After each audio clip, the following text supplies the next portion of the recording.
Duh iku guneme kasar. Medhe enak-enak alus-alus menjanjikan mburi-mburine pret ngono. Mamula wong iku gak koyok apa anane blak kotang bloko suto.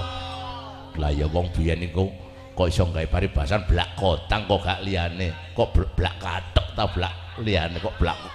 Tek wong wedok sing disebut kok tek wong wedok. Lah apa ngono? Kok gak blak kancut ngono. Wadah. Wong wedok sing digawe. Biyen kuwi ya apa sih mulaka wis madhep men bosik. Mbok alah Ndara Patih Sengguni ya mangun di wong sok wis dina iku uga tak sekseni. Omongane Mangkir Semar ya Maratuwa gak sanggup dadi guru ning para Kurawa. Tur maneh ya gunemahmu mang ngabangno